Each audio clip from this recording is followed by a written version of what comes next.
Hello student, welcome in our modern history class. तो आज हम मॉडर्न हिस्ट्री के एक बहुत ही important topic the Rowlatt act पर डिस्कस करेंगे।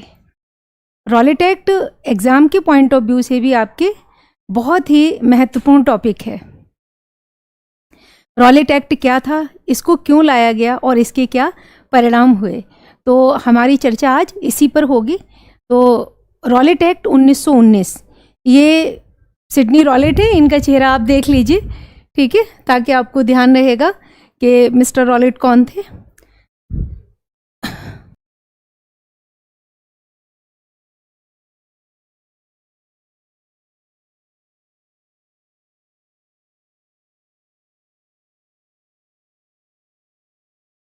रॉलेट एक्ट 1919, ठीक।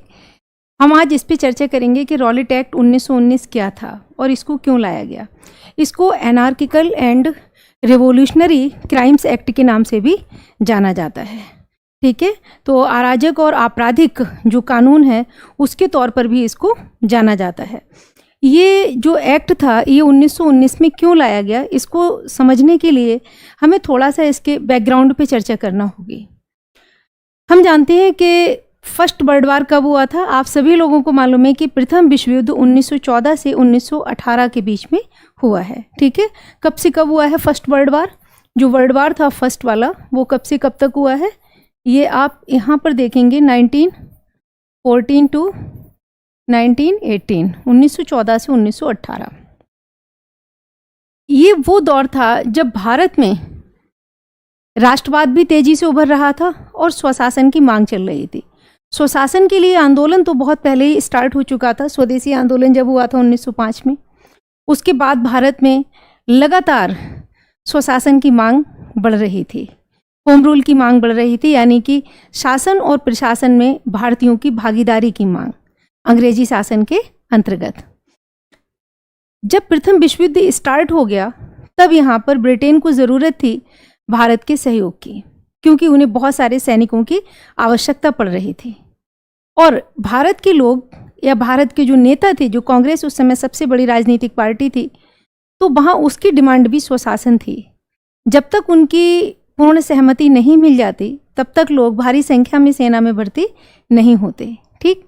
तो 1915 में भारत की राजनीति में एक बहुत ही महत्वपूर्ण व्यक्ति महात्मा गांधी का आगमन हुआ। महात्मा गांधी इससे पहले 20 वर्ष तक अफ्रीका में रहे थे और अपने अफ्रीका प्रवास के दौरान उनको ये समझ में आया कि ब्रिटिश सरकार न्यायपूर्ण है, उसका अंतिम लक्ष्य तो जनता की भलाई करना ही है। हाँ, बीच में जो ब्यूरोक्रेसी है उनकी वजह से जो एक्चुअल प्रॉब्लम्स हैं जनता की, वो सरकार तक पहुंच नहीं पाती, और अगर वो पहुंच जाएंगी तो वहां पर जनता के साथ न्याय होगा। तो गांधी जी एक राजभक्त के तौर पर जो है वो भारत में उनका प्रवेश हुआ था। जब उनकी एंट्री हुई तो वो एक राजभक्त के तौर पर एंटर हुए थे भारत में, और उन्होंने भारत के लोगों से ये आह्वान किया कि आप लोग खुले मन से जो है वो प्रथम विश्व युद्ध में भाग लीजिए, ब्रिटिश सरकार का सहयोग कीजिए। बदले में ब्रिटिश सरकार ने इस बात का वादा भी किया कि जब युद्ध समाप्त हो जाएगा तो फिर हम आपको स्वशासन देने के जो वादा है उसको पूरा करेंगे और उसकी दिशा में हम आगे कदम बढ़ाएंगे। ये नहीं था कि दे देंगे, बट हाँ ये था कि हम स्वशासन देने की दिशा में जो है वो काम करेंगे। खैर, प्रथम विश्व युद्ध खत्म हो गया, लेकिन ब्रिटिश सरकार का उद्देश्य भारत को स्वशासन देना नहीं था, बल्कि भारत ने अंग्रेजों के शासन को जितना ज्यादा लंबा हो सके उतने समय तक बनाए रखना था। और इसीलिए अब उनको प्रयास करना थे कि कौन से ऐसे प्रयास किए जाएं जिससे भारत में ब्रिटिश साम्राज्य लंबे समय तक बना रहे। तो ब्रिटिश साम्राज्य तभी लंबे समय तक बना रहेगा जब भारत में राष्ट्रवाद का उदय न हो या राष्ट्रवादी गतिविधियों को रोक दिया जाए, क्योंकि भारत में इस समय राष्ट्रवाद बहुत तेजी से उभर रहा था। तो उभरते हुए राष्ट्रवाद को रोकने के लिए सरकार ने एक योजना बनाई, ठीक है। तो सबसे पहले हम जो रॉलेट एक्ट है इसके एक उद्देश्य को डिस्कस करेंगे कि इसका उद्देश्य क्या था, ठीक है। इसका जो उद्देश्य है वो क्या था? इसका उद्देश्य में 2-3 पॉइंट आएंगे कि भारत में उभरते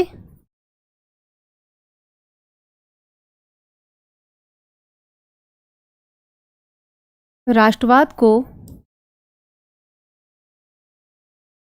रोकना। ठीक है, पहला पॉइंट क्या आया समझ में आपको कि भारत में उभरते राष्ट्रवाद को रोकना। और दूसरा पॉइंट यहां पर यह था कि सभा करने, प्रेस और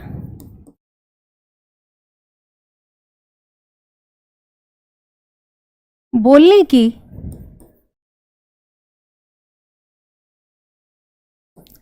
आजादी पर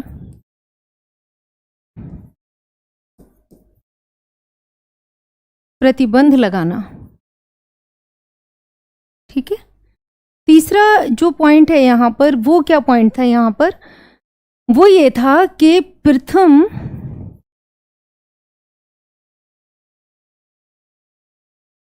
विश्व युद्ध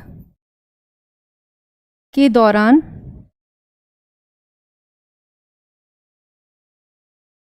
भारत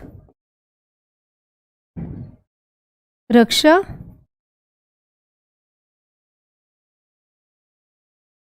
अधिनियम 1915, भारत रक्षा अधिनियम 1915 के तहत नागरिक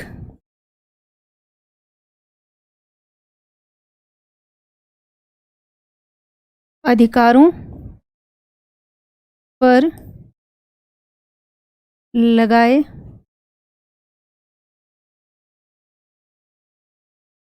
गए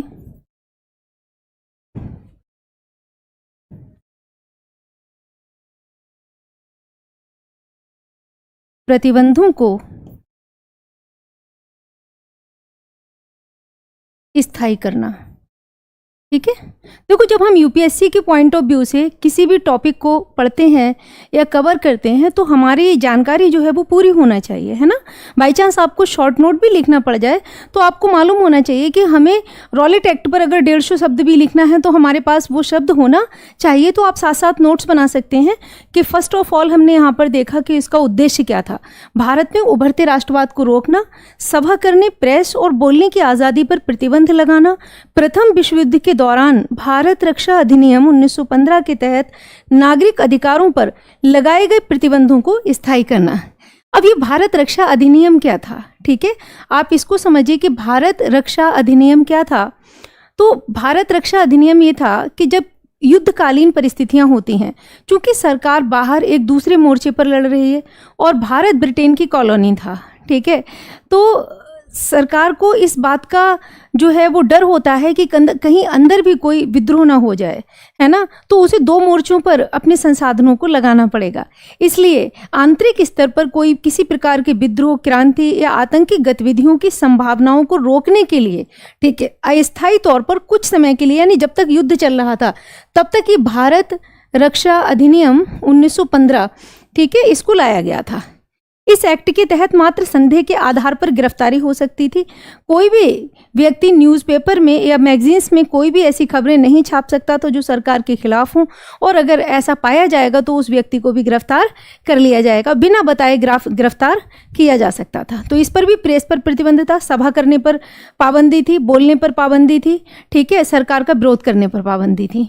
चलिए, युद्ध काल के दौरान तो बात समझ में आती है कि तब तक चीज़ें ठीक हैं, लेकिन जब युद्ध समाप्त हो गया तो ये एक्ट हट जाना चाहिए।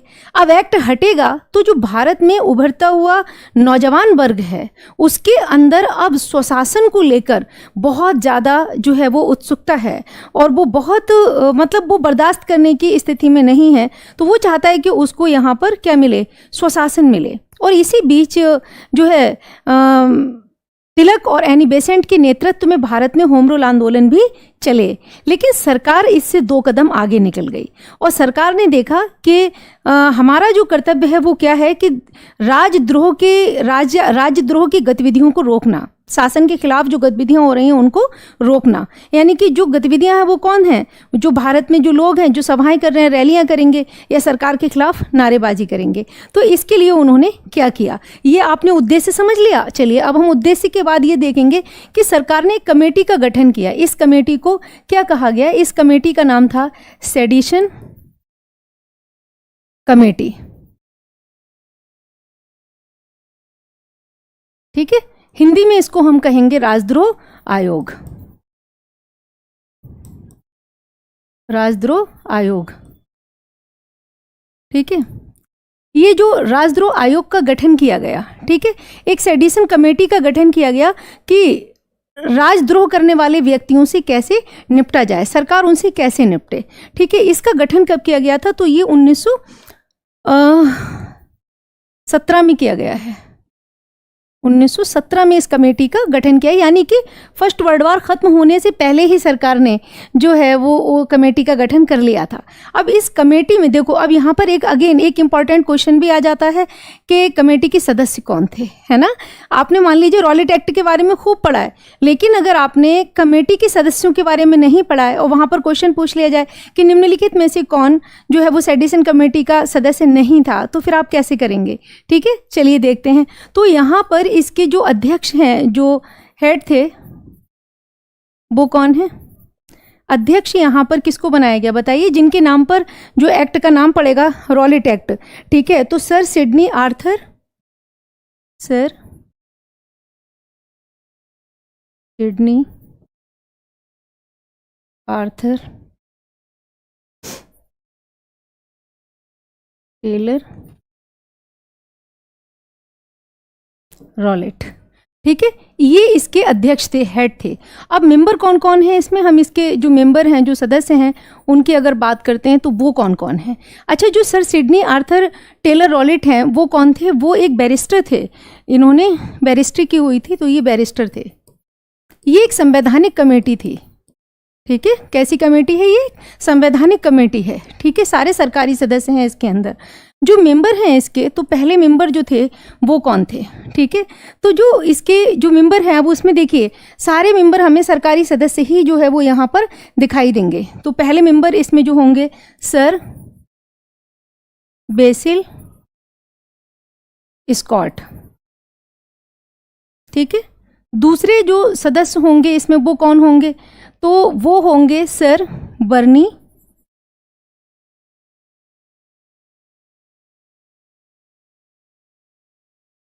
लॉवेट। ठीक है, तीसरे सदस्य इसमें जो होंगे वो कौन होंगे, JDB। ठीक है, लॉर्ड्स। चौथे जो सदस्य हैं इसके वो कौन हैं, सर CV कुमारा स्वामी। ठीक है, और जो पांचवें सदस्य हैं इसके वो कौन होंगे, तो मिस्टर प्रवास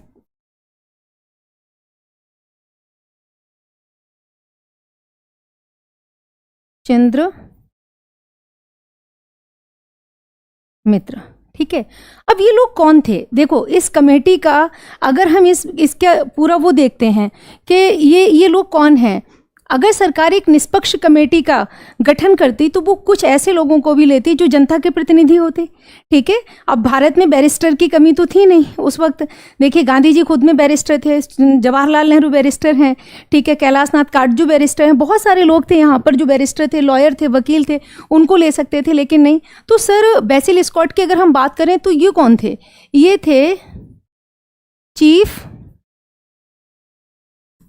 justice of Bombay high court. ठीक है, chief justice of Bombay high court. तो ये बॉम्बे हाई कोर्ट के चीफ जस्टिस थे। सर बर्नी लॉबेट कौन थे, अगर हम बर्नी लॉबेट की बात करते हैं तो ये थे member of board of revenue. ठीक है, तो ये member of board of revenue in United province, ठीक है। और जेडीवी लॉर्ड जो हैं ये कौन थे, तो ये थे member of Bengal civil service,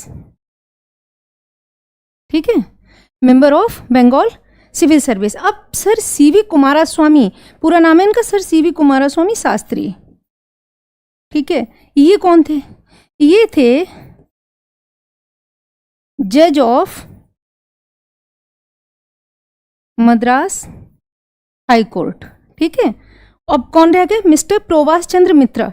अगर हम इनकी बात करें तो ये कौन थे, ये थे lawyer of Bengal high court, ठीक है। चलिए अपना समझिए चीज़ों को। अगर हम सिंपली ऐसे बता दें कि नहीं ये अध्यक्ष हो गए, बस इनके बारे में ही चर्चा होती है, ये नहीं होगी तो आपका जो नॉलेज है आपकी वो पूरी नहीं होगी।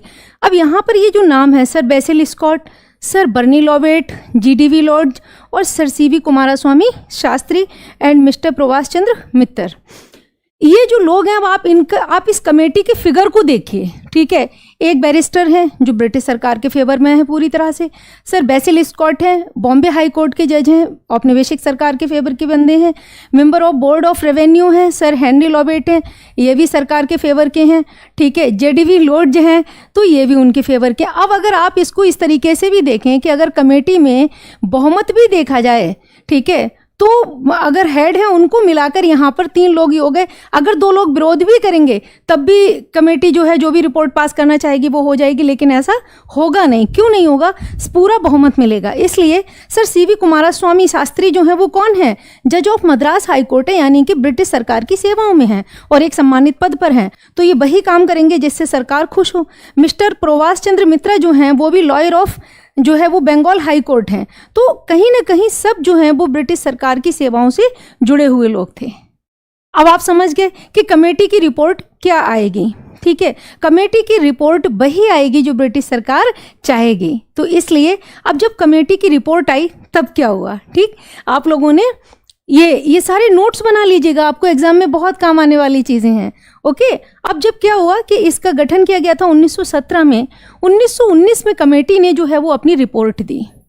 अब इसकी जब रिपोर्ट आई तो रिपोर्ट के आधार पर अब क्या होगा, रिपोर्ट ये आई कि देश में जो है वो राजद्रोहात्मक जो है वो गतिविधियां हो रही हैं और उनको रोकने के लिए सरकार को कुछ कानूनों का पालन करना चाहिए या कुछ इस प्रकार के कानून बनाने चाहिए। और जो कानून बनाने का उन्होंने पूरा ढांचा दिया था, जो रिपोर्ट थी, उस रिपोर्ट के आधार पर इंपीरियल लेजिस्लेटिव काउंसिल जो है वो दिल्ली में थी, इंपीरियल लेजिस्लेटिव काउंसिल। तो इंपीरियल लेजिस्लेटिव काउंसिल को आप इस तरीके से समझ सकते हैं जैसे संसद, जिसमें उच्च सदन और निम्न सदन होते हैं। तो 1919 के मॉन्टेग्यू चेम्सफोर्ड जो सुधार आए थे उनके तहत इंपीरियल लेजिस्लेटिव काउंसिल का गठन किया गया था, ठीक है। अब यहाँ पर कुछ लोग निर्वाचित थे बट मोस्टली लोग यहाँ पर मनोनीत भी थे, वो एक अलग मुद्दा है। लेकिन वहाँ पर जब प्रस्ताव प्रस्तुत किया गया तो वहाँ 2 विधेयक पारित किए गए और दोनों विधेयक जो पारित हुए उसमें इंपीरियल जो लेजिस्लेटिव काउंसिल थी, जितने भी भारतीय सदस्य थे सभी ने इसका विरोध किया, लेकिन इसके बावजूद भी जो है वो विधेयक जो है वो पास हो गए, पारित हो गए। और जो इंपीरियल लेजिस्लेटिव काउंसिल थी उसके हेड कौन होते थे, वायसराय होते थे। और वायसराय कौन थे इस वक्त, वायसराय थे लॉर्ड चेम्सफोर्ड, ठीक है। ध्यान रखिएगा इस बात का कि कौन है, लॉर्ड चेम्सफोर्ड, ठीक है। अब यहाँ पर क्यों ध्यान रखेंगे, इससे फिर एक क्वेश्चन बन जाएगा कि जो लॉर्ड चेम्सफोर्ड हैं ये भारत के वायसराय हैं और ये वायसराय कब से कब तक रहे हैं, ये 1916 से लेकर टू 1921, ठीक है। तो 1916 से 1921 तक लॉर्ड चेम्सफोर्ड जो हैं वो भारत के वायसराय रहे हैं। और भारत मंत्री जो हैं वो इस समय कौन है, भारत मंत्री, सेक्रेटरी ऑफ स्टेट अगर इंग्लिश में बोलेंगे तो सेक्रेटरी ऑफ स्टेट, ये कौन है, ये मॉन्टेग्यू हैं, ठीक है, मॉन्टेग्यू, ठीक। ये कब से कब तक रहे हैं, ये 1917 से टू 1922 तक रहे हैं। अब यहाँ पर एक क्वेश्चन बनता है कि रॉलेट एक्ट किसके समय में, किस वायसराय के समय में पारित किया गया था? तो रॉलेट एक्ट किसके समय में हुआ? लॉर्ड चेम्सफोर्ड के समय में हुआ है। ठीक है, तो ये आपको याद रहे। इंपीरियल लेजिस्लेटिव काउंसिल में 2 विधेयक पारित कर दिए गए और उसके आधार पर कानून बन गया। अब जो कानून बना तो उसी कानून को कहा गया, ये 18 मार्च 1919, ठीक है, 18 मार्च 1919 को रॉलेट, सर सिडनी रॉलेट के नाम पर ही। अच्छा, जो कमेटी है सेडिशन कमेटी, जो राजद्रोह आयोग है, उसको रॉलेट कमेटी के नाम से भी कई बार जो है वो संबोधित किया जाता है, सर सिडनी रॉलेट के नाम पर। इस एक्ट का नाम भी रॉलेट के, सर सिडनी रॉलेट के नाम पर क्या रखा गया? इसका नाम भी रॉलेट एक्ट रखा गया। तो 18 मार्च 1919 को रॉलेट एक्ट पारित हो गया। अब जो रॉलेट एक्ट है, इसके प्रोविजन क्या थे? प्रोविजन इसके क्या है, यानी कि जो प्रावधान थे इसके, वो क्या थे? ये बड़ा दिलचस्प है, ठीक है, कि प्रोविजन इसकी क्या है। इसकी प्रोविजन में अगर हम देखेंगे तो यहां पर ये था कि मात्र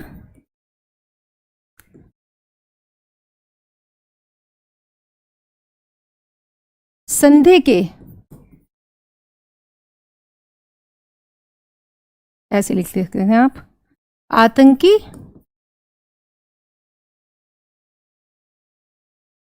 गतिविधियों में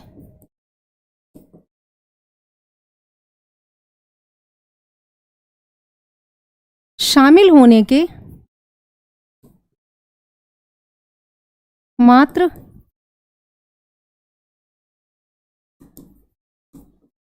संदेह के आधार पर गिरफ्तारी, और वो भी किसके? बिना वारंट के।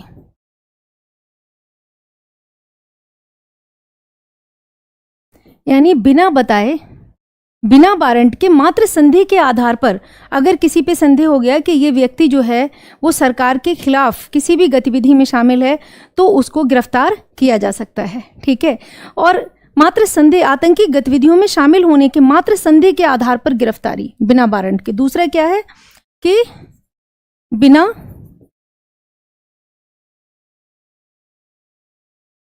मुकदमा चलाए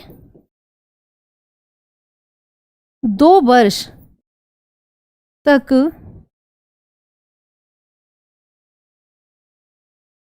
पुलिस हिरासत में रखने की अनुमति। ठीक है, अब आप समझ सकते हैं कि अगर किसी व्यक्ति पर उनको ये संदेह है कि ये सरकार विरोधी गतिविधियों में शामिल है, ये राष्ट्रवादी है, तो वो 2 साल के अंदर उसे कितना तोड़ सकते हैं। ठीक है, और उस पर कोई मुकदमा भी नहीं चल रहा है।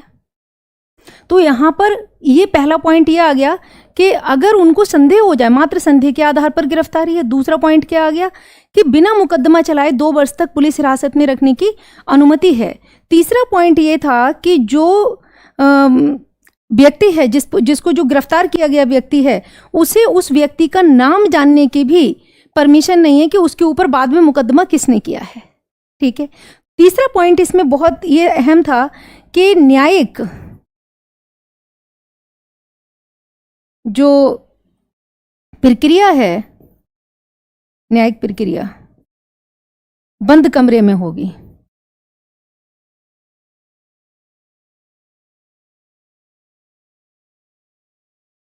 न्यायिक प्रक्रिया कहां पर होगी? बंद कमरे में होगी। ठीक है, अब बंद कमरे में होगी, इसका क्या मतलब है कि खुली अदालत में इसका निर्णय नहीं होगा। एक बंद कमरे में अपराधी को लाया जाएगा, भाई जिसको उन्होंने संदेह के आधार पर गिरफ्तार किया है। ठीक है, और वहां पर यह पूरा प्रोसेस होगा। दूसरा, जो व्यक्ति को गिरफ्तार किया गया है, तो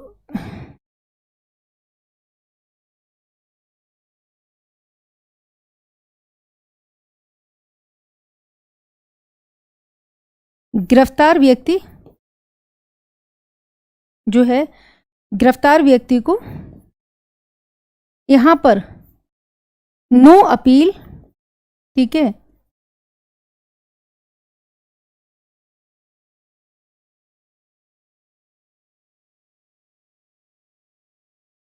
नो अपील नो वकील एंड नो दलील। ठीक है, इसको मैं समझा दे रही हूं, यानी कि गिरफ्तार व्यक्ति को अधिकार नहीं होगा।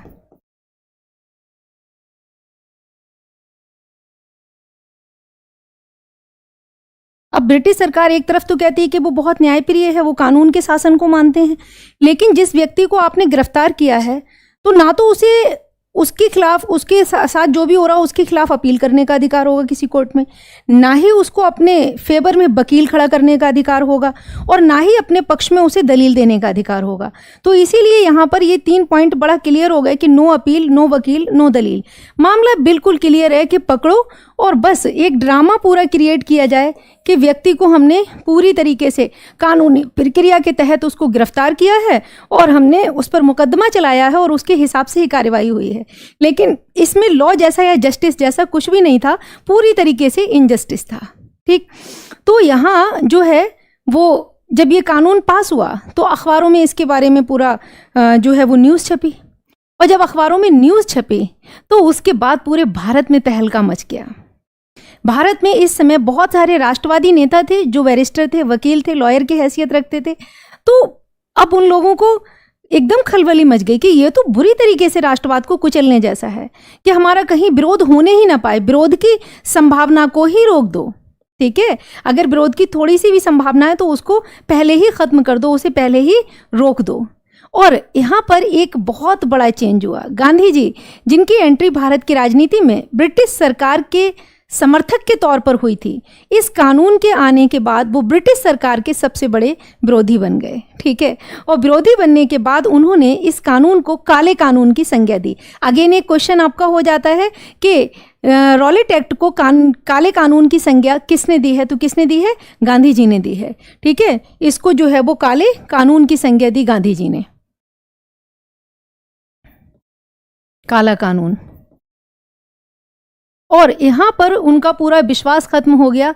किसने कहा? ये गांधी जी, कि ब्रिटिश सरकार कुछ अच्छा कर सकती है। अब उनको क्लियर हो गया कि ये औपनिवेशिक सरकार है और उसका उद्देश्य भारत में अपने शासन को लंबे समय तक चलाए रखना है। ठीक है, तो ये सारी चीज़ें हुई। अच्छा, इस वक्त अगर हम बात करें कि ब्रिटेन में ये सब थोड़ा सा क्यों उम्मीद बन गई थी यहाँ पर इस तरीके की कि स्वशासन मिल जाएगा। ब्रिटिश गवर्नमेंट में इस समय वहाँ के प्राइम मिनिस्टर कौन थे? तो वहाँ के जो प्रधानमंत्री थे वो लॉर्ड जॉर्ज थे। ठीक है, और वो एक लिबरल पॉलिटिशियन थे, उदारवादी थे, जो स्वशासन की बात लगातार कर रहे थे। तो थोड़ी सी उम्मीदें जाग गई लोगों की कि लॉर्ड जॉर्ज जो पीएम है ब्रिटेन के, वो अगर कह रहे हैं तो ऐसा होगा। और इस समय ब्रिटेन के जो किंग थे वो जानते हैं कौन थे? वो थे जॉर्ज पंचम।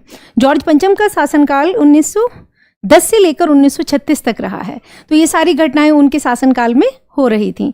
ठीक है, अब हम देखेंगे कि इसके परिणाम क्या हुए। ये तो ये हो गया। ठीक है, चलिए परिणामों पर चर्चा करते हैं। इसके परिणाम की अगर हम बात करते हैं तो जैसा इसका विरोध जो था वो पूरे भारत में विरोध होना शुरू हो गया। तो यहाँ पर सबसे पहली चीज़ ये हुई कि जो गांधी जी हैं, ठीक है, तो गांधी जी ने यहाँ पर रॉलेट सत्याग्रह, ठीक है, रॉलेट सत्याग्रह का आयोजन किया और उन्होंने पहली बार भारत में राष्ट्रीय स्तर पर कोई सत्याग्रह किया। हालांकि इससे पहले वो चंपारण, अहमदाबाद, खेड़ा ये सारे सत्याग्रह कर चुके थे, लेकिन वो सारे सत्याग्रह क्षेत्रीय थे जिनमें क्षेत्रीय समस्याओं को उठाया गया था। पहली बार किसी एक ऐसी समस्या को उठाया जा रहा था जो राष्ट्रीय स्तर पर थी। तो रॉलेट सत्याग्रह पूरा अखिल भारतीय स्तर पर करने का निर्णय लिया महात्मा गांधी ने। ठीक है, तो रॉलेट सत्याग्रह, इसका जो परिणाम है वो रॉलेट सत्याग्रह था। दूसरा इसका जो बहुत बड़ा परिणाम था इस सत्याग्रह के दौरान ही, वो था जलियांवाला बाग हत्याकांड, जलियांवाला बाग मस्केयर। ठीक, और यहाँ पर ये दोनों घटनाओं को मैं डिटेल में अलग से पढ़ाऊंगी। अगर हम इस पे चर्चा कर रहे हैं कि रॉलेट एक्ट क्या है, अगर आपको इस पे शॉर्ट नोट लिखना तो आपको केवल रॉलेट एक्ट पर ही रहना होगा। वहाँ केवल आप इतना लिख देंगे कि गांधी जी ने रॉलेट एक्ट के विरोध में एक देशव्यापी हड़ताल का आयोजन किया। एक राष्ट्रीय स्तर पर उन्होंने सत्याग्रह किया जिसमें प्रार्थनाएं की गई, ठीक है, लोगों ने व्रत रखे और जो है एकता, हिंदू मुस्लिम एकता बहुत ज़्यादा दिखाई और सरकार की जो है वो इस कानून का उन्होंने बड़े स्तर पर विरोध किया, ठीक है। लेकिन यहाँ पर कुछ हिंसक घटनाएं होंगी और उसकी वजह से यहाँ जलियांवाला बाग हत्याकांड होगा, उसको हम अलग किसी टॉपिक में डिस्कस करेंगे। हम अभी अगर परिणामों की चर्चा करेंगे तो केवल आपको इस टॉपिक में इन 2 घटनाओं को मेंशन करना होगा। तीसरी महत्वपूर्ण चीज़ क्या हुई? तीसरी महत्वपूर्ण चीज़ ये हुई कि जब इसका इतना ज़्यादा विरोध हो गया कि सरकार को ये लगा कि भैया ये तो जो है वो किया तो हमने इसलिए था कि हमें ब्रिटिश साम्राज्य यहाँ पर बना रहे, लेकिन जिस तरीके से विरोध हो रहा है उससे तो ये लग रहा है कि यहाँ पर जो है वो बहुत जल्दी ही हमारा शासन खत्म हो जाएगा, ठीक है। तो इसके लिए सरकार ने एक जो है निरसन दमनकारी कानून समिति का गठन किया। क्या गठन किया था? निरसन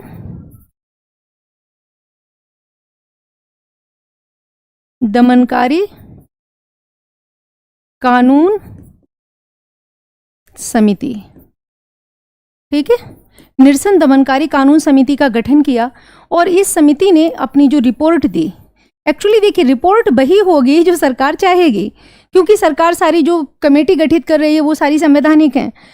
तो निरसन दमनकारी कानून समिति का गठन किया उन्होंने और इसकी जो रिपोर्ट आई तो उस रिपोर्ट के आधार पर अब क्या होता है, ये रिपोर्ट घटना हो गई 1922 की, ठीक है, 1922 में। तो अब क्या होगा कि 1922 में, ठीक है, निरसन, आप इस सेंटेंस को पूरा लिखेंगे, ठीक है, निरसन दमनकारी कानून समिति की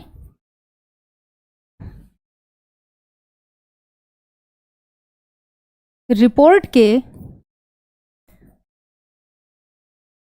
आधार पर, ठीक है, रॉलेट एक्ट 1919 को 1919 रॉलेट एक्ट 1919 प्रेस एक्ट तथा 22 अन्य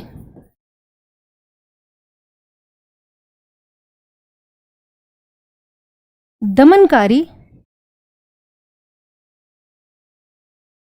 कानूनों को